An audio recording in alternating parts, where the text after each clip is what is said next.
difficult time trying to finish his day, as he has been stuck in the rough just outside the 18th green, which feels like 40 years.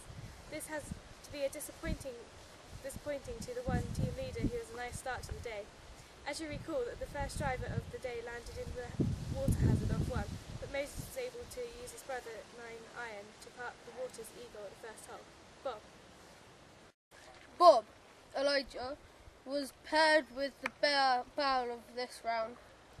The tournament, but Wild Bell's followers and fans have shown up in droves. The false god has yet to show up and tee off. Despite the hours and hours of chanting and cheering by his fans, Bell remains a no-show. While Elijah waits patiently beside the first green, Bob.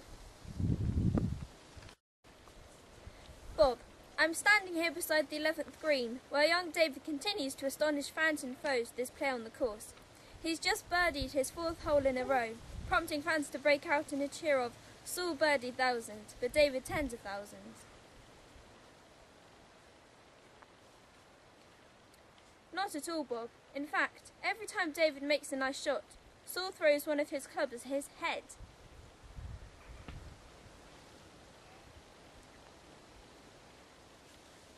He's dead, Bob. Thank you, Bob.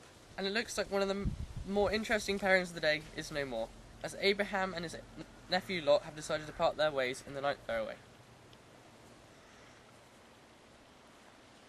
Bob, Abraham and Lot are as close as an uncle and a nephew can be, but it seems their caddies can't stop fighting amongst each other. Rather than to continue their quarrelling caddies, Abraham and Lot have agreed to part their ways. Abraham will continue playing the Masters course, while Lot and his caddy will play the much more lucrative Sodom and Gomorrah Open, presented by Visa. Bob.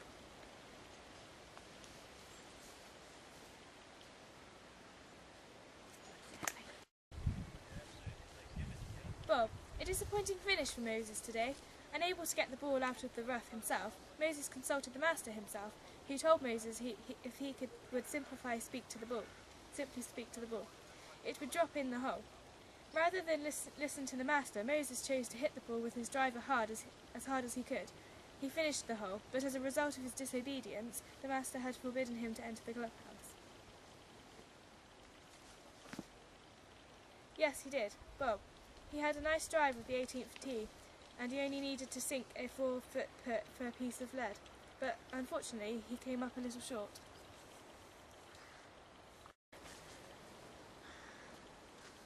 Oh, hello.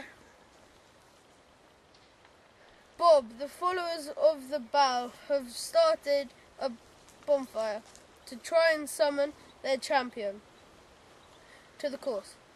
But as we said earlier, there has just been no sign of the deity anywhere. Ever the jokester, Elijah, began teasing the fans. That Bal has gone back home to get a second pair of pants in case he made a hole in them. One. Bob?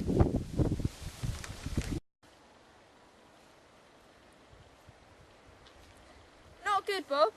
Fans will remember from past tournaments that Sampson was easily the strongest driver on the course, regularly hitting 500 feet off the tee with the jawbone of a donkey. But the former champion came out this week with a new haircut, and it looks as if his power has gone out of the game.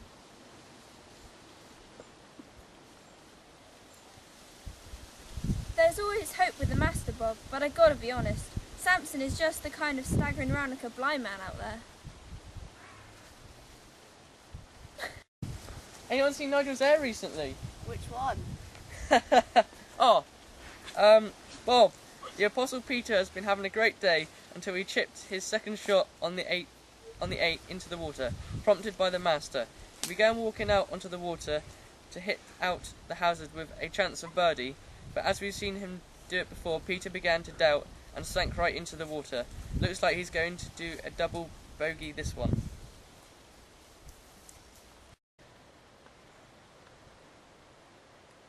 Ah, caught me unawares there, Bob. Bob, Moses is having a difficult time trying to finish his day, as he has been stuck in the rough just outside the 18th green for what it feels like 40 years. This has to be disappointing to the one-time leader who's just had a nice start to the day. As you recall, the first drive of the day landed in the water hazard off one. Moses was able to use his brother 9 Iron to part the water for the eagle in the first hole. Bob?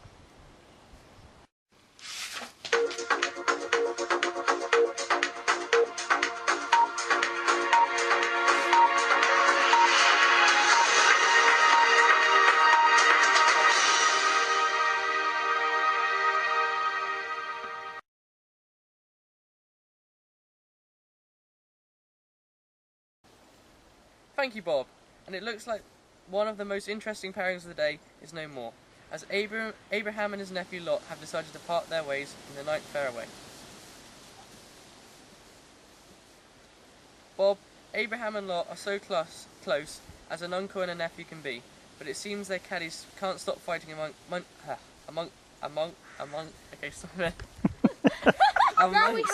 Nigel's Hold on a minute, you've to... Oh.